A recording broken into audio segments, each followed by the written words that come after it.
আমরা সেই পুলিশ চাই না যে গালি দিলে পরে আমার দিকে গুলি করবে। সন্ত্রাসীরা যদি জানে যে ধরা পড়লে কিন্তু ক্রস ফায়ার, ধরা পড়লে কিন্তু গুম, এই ভয় দিয়ে আমি সন্ত্রাস দমন করতে চাই না। ফ্যাসিস্ট আমলে যেই পরিমাণ কলঙ্ক আমাদের উপরে চেপেছে, বলে it will take more time, আরো অনেক বেশি সময় লাগবে, এটা এত সহজে যাবে না। কিন্তু ইলেকশনটা আমরা করে ফেলতে পারবো, আপনি যাই বলেন। এইটাতে আমি মানে আমার দৃঢ় বিশ্বাস।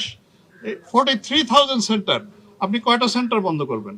আপনি 500 সেন্টার বন্ধ করবেন, আমি রি-ইলেকশন হবে, আমি 42,500 করে ফেলবো। 1,000 বন্ধ করবেন, 42,000 হয়ে যাবে, 41,000 হয়ে যাবে। ইলেকশন আপনি ঠেকাতে পারবেন না, ওই সন্ত্রাসীরা পারবে না। আমার বিষয়, কারণ মানুষ ইলেকশনমুখী, নির্বাচনমুখী, এটাই হচ্ছে বড় শক্তি।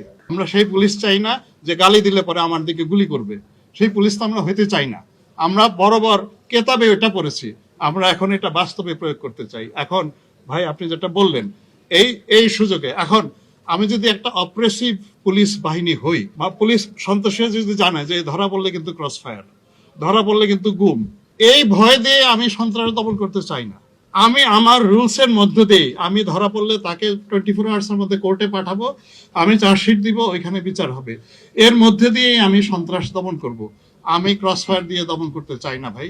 এর জন্য আমাকে মূল্য দিতে হচ্ছে, আপনাকে মূল্য দিতে হচ্ছে, আপনাকে রাত্রে ঘুমহীন কাটাতে হচ্ছে, আমাকেও কাটাতে হচ্ছে। কিন্তু আমাদের চেষ্টার একটু বলেন যে আমরা কোন জায়গায় আমরা আরেকটু ভালো করতে পারি, এইভাবে করতে পারি। আপনাদের তরফ থেকে এই সাজেশন আমি